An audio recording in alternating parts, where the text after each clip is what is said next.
राका कुंभार नावाचे एक संत होते. राकांनी काय करावं, पांडुरंगाची इतकी भक्ती केली, मांजर पाळली होती घरामध्ये.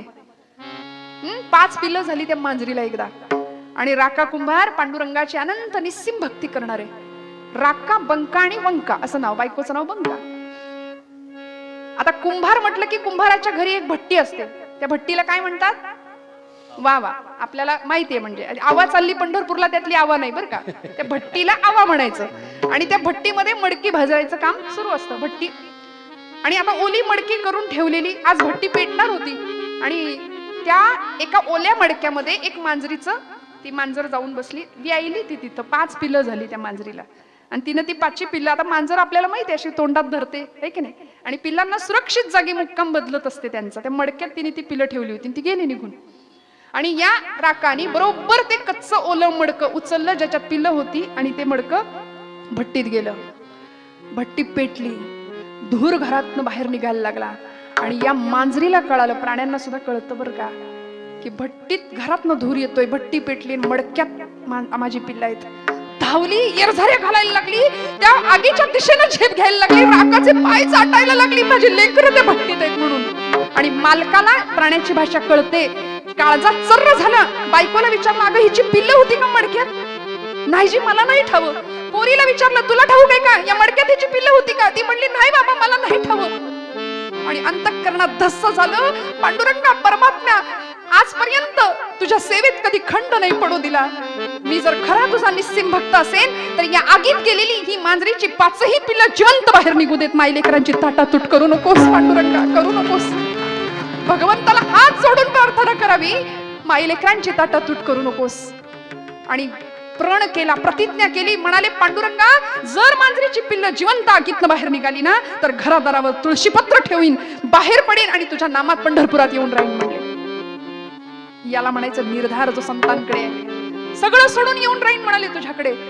1 दिवस, 2 दिवस, 3 दिवस उपोषण, अन्न पाण्याचा थेंब नाही, आगीजवळ बसून राहिलेत, भट्टी विझली नाही. आणि 3ऱ्या दिवसानंतर सगळी भाजकी मडकी बाहेर यायला लागली. मांजरीला माहिती होतं कुठल्या मडक्यात माझं पिल्लू आहे. ती धावा घ्यायला लागली आगीच्या दिशेने. राकाने मडकं बाजूला काढलं आणि श्रोते हो, भगवंताची लीला निर्वाणी गोविंद असे मागे पुढे, सकल जीवांचा करीतो संभाळ, तुझं मुख लिहिलं ऐसे नाही. सगळ्या जीवांचा सांभाळ करणारा परमात्मा भट्टीतनं मडकं जसं बाजूला निघालं, ती मांजरीची पिल्लो 1, 2, 3, 4, 5 तुरु धावायला लागली. आणि असा अधिकार होता म्हणून आगीत निघालेली, भट्टीत गेलेली मांजरीची पिल्लं जिवंत बाहेर आली. हे संतत्वाचं उदाहरण आहे. काय असते तितिक्षा, काय असतो हक्क भगवंतावरचा आपला, काय असतो निर्धार, काय वचनाला धार आहे राका कुंभारांच्या.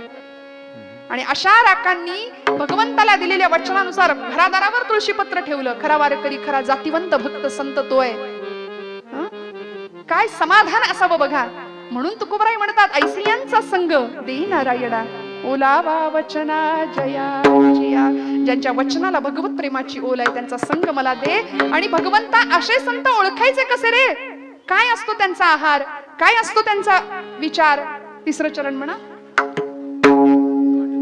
उत्तम सेवाना शीतळ कंठासी, उत्तम सेवाना शीतळ कंठासी, शीतळ कंठासी, उत्तम शीतळ कंठासी, उत्तम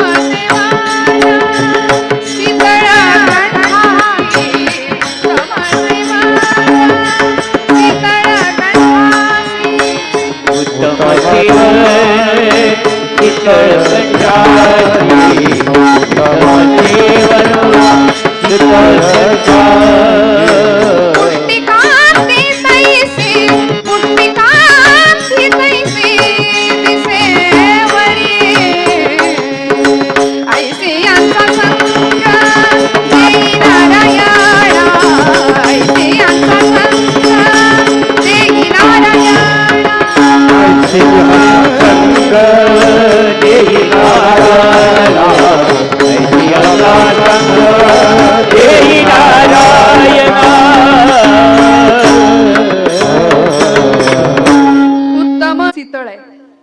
उत्तम सेवन शीतळ कंठासी.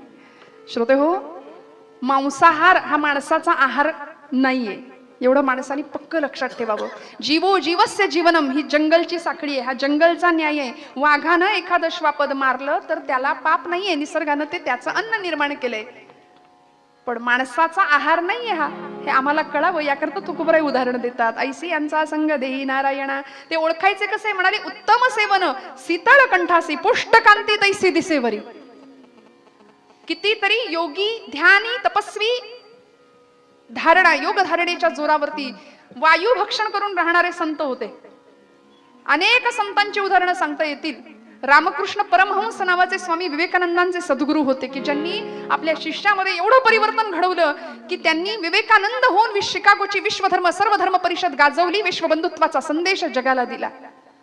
त्याच स्वामी विवेकानंदांचा गुरुजींनी एकदा सांगितलं होतं की म्हणाले, तू परदेश दौऱ्यावरून आल्यानंतर किंवा जाण्यापूर्वी एकदा कलकत्त्याला पवनहारी बाबा असे साधू आहेत, संन्यासी, त्यांची एकदा भेट घे म्हणाले. पण कामाचा व्याप मागे लागला, परदेश दौरे झाले स्वामीजींचे आणि ते ज्यावेळी आले परदेशातनं त्यावेळी लक्षात आलं की आपल्या गुरुदेवांनी सांगितलंय की असे असे बाबा आहेत, साधू आहेत, त्यांच्याकडे जा, त्यांची भेट घे. मग ते म्हणले गुरु आज्ञा गेलं पाहिजे. ते गेले आणि पवनहारी बाबांच्या आश्रमामध्ये गेले. तिथे गेल्यावर कळलं त्या बाबांनी सुद्धा समाधी घेतली होती, ते भेटले नाही. परिणाम सगळा आश्रम फिरून बघायला लागले. एक विद्यार्थी होता, त्यांचा शिष्य होता, तो त्यांना दाखवत होता आश्रम फिरून बरं का.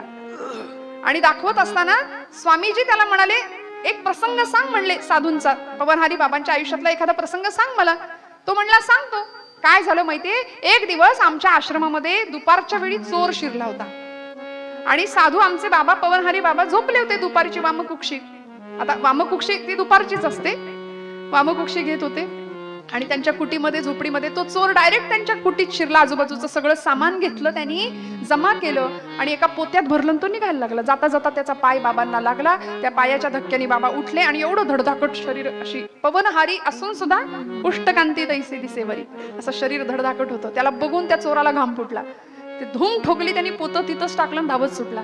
तो धावतोय, पवनहारी बाबांनी ते पोतं उचललं आणि त्याच्या मागे धावत सुटले. आता चोराला असं वाटलं मी धावतोय, माझ्या मागे धावताय तिथपर्यंत ठीक आहे, पोतं घेऊन का धावतायत कळलं नाही. पण संत असे असतात, तो धावत धावत धावत असा अंधाऱ्या जंगलात तो पळायला लागला. त्याच्या मागे पवनहारी बाबा त्याच्या बगले असं त्या कॉलरला धरलं त्याच्या आणि म्हणले, अरे थांब, किती पळशील लेकरा. अंगावरच्या उपवस्त्रांनी त्याच्या कपाळावरचा घाम टिपला. म्हणले, हे तुझं पडलं होतं तिथं, मी तुला द्यायला आलोय, घे. तो म्हणला, अहो मी चोर आहे. ते म्हणले, मी विचारलं का तुला तू कोण आहे, मला काय करायचंय, तू कोण आहेस. पण मी साधू संन्याशी, हे तिथं तू न्यायला आला होतास, हे घेऊन जा म्हणाले तुझं. तो म्हणतो, अहो मी चोर आहे, असे नका, किती धावशील, किती पळशील. कपाळावरचा घाम टिपला आणि स्वामीजी ती गोष्ट ऐकतायत. तो शिष्य त्यांना सांगतोय बरं का, लक्ष देऊ नाही का. आणि तेव्हा त्या शिष्याला स्वामीजींनी विचारलं, हो का रे, असं घडलं, अरे मग झालं काय पुढे त्या चोराचं. तो शिष्य म्हणाला, तो चोर म्हणले तुमच्या समोर उभा आहे. विठ्ठल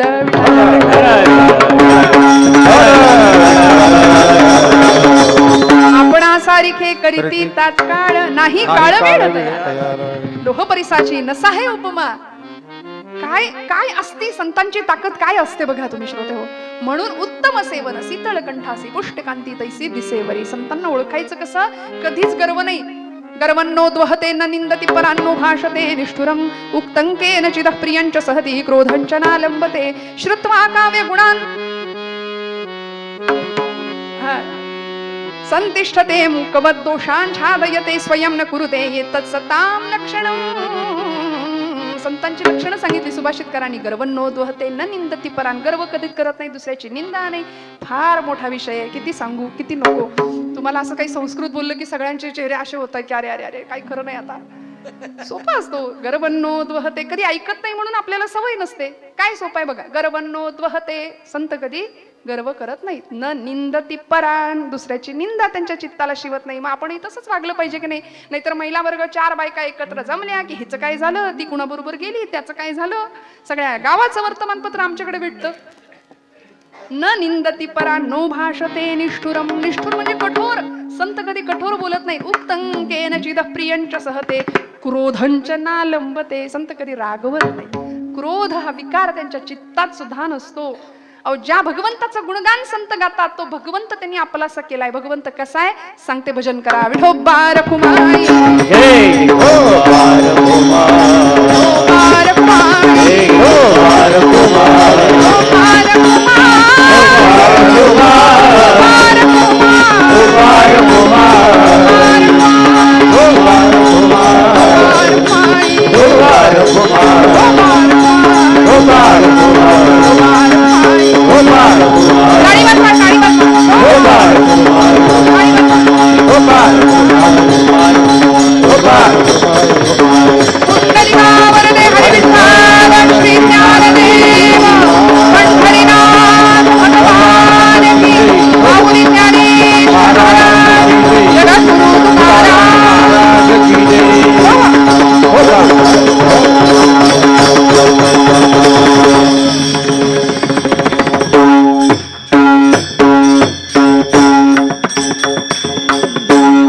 फुलाची फळे अमृताची वेली तेची पुढे चाली बीजाची हे ऐसी यांचा संग देई नारायणा ओलावा वचना जयांचिया उत्तम सेवन शीतळ कंठासी पुष्ट कांती तैसी दिसेवरी ऐसी यांचा संग देई नारायणा ओलावा वचना जयांचिया तुका म्हणे होय तैसे होई जेथ संगे वास लागे अंगे चंदनाचा ऐसी यांचा संग देई नारायणा ओलावा वचना जयांचिया क्रोध विकारापासून संत दूर आहेत, षडविकारांपासून संत दूर आहेत.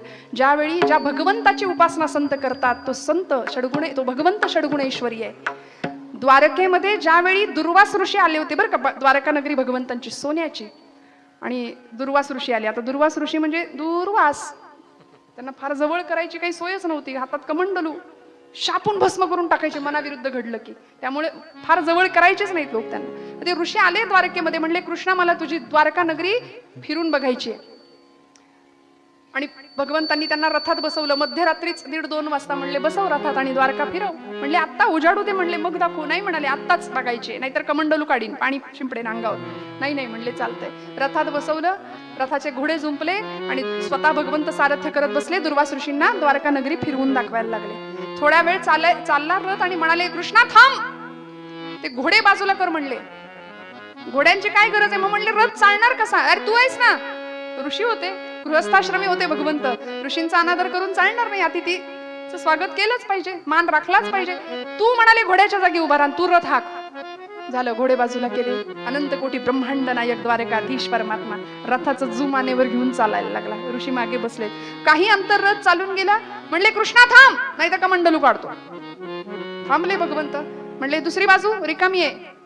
म्हणले मग काय करू? रुक्मिणी कुठे आहे? झोपली, उठव तिला, आण म्हटले. भगवंत म्हणले नको, माझी रुक्मिणी नाजूक आहे. म्हणाले नको तिला, मी नेतो ना तुम्हाला. कृष्णा रुक्मिणीला आणले तर कमंडलू काढे. झालं, रुक्मिणीला उठवून आणलं. रुक्मिणी आई साहेब जगत जननी आदिशक्ती दुसऱ्या बाजूला. भगवंत म्हणताय तू नुसतं नाटक कर, मी सगळं नेतो म्हणले, सांभाळतो. आणि रथ बराच पुढे चालत गेला.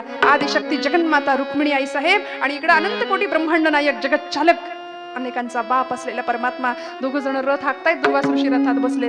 कधीही पाघळणार नाही असं हृदय त्यांचं. प्रचंड क्रोधिष्ट आणि कोपिष्ट असलेले ऋषी त्या क्षणाला काही अंतर चालून रथ गेला आणि दुर्वास ऋषी म्हणतात कृष्णा थांब. अरे रथातनं खाली उडी टाकली, धावत गेले, पाय धरले भगवंताचे. म्हणले तुला इतकं छळतोय मी कृष्णा, तुला राग नाही का रे येत?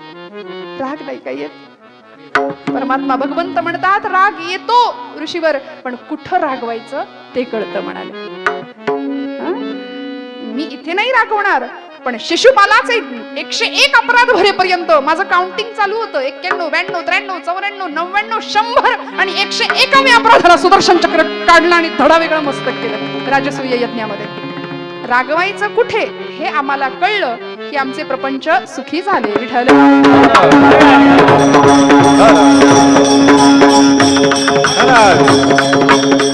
आणि असे संत भगवंताचं अनुकरण करतात, त्याच्या गुणांची कास धरतात, त्याच्या गुणांचं संकीर्तन करतात. म्हणून भगवंताचे सगळे गुण संतांकडे असतात. म्हणून उत्तम सेवन शीतळ कंठासी पुष्टी कांती तैसी दिसेवरी.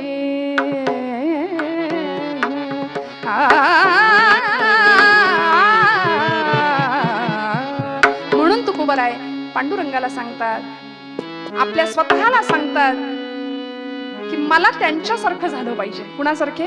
अमृतासारख्या संतांसारखं मला जीवन मिळू दे. जसं चंदन वृक्षाच्या सहवासात आल्यानंतर बाकीची झाडं सुद्धा चंदनाचा सुगंध देतात, तसं माझं जीवन अमृतासारख्या संतांच्या सहवासात गेल्यानंतर माझंही जीवन अमृतासारखं मधुर होईल. शेवटच्या चरणामध्ये तुका म्हणतैसे होई देहगे, तुका म्हणतैसे होई जे सत्संगे, म्हणतैसे होई जे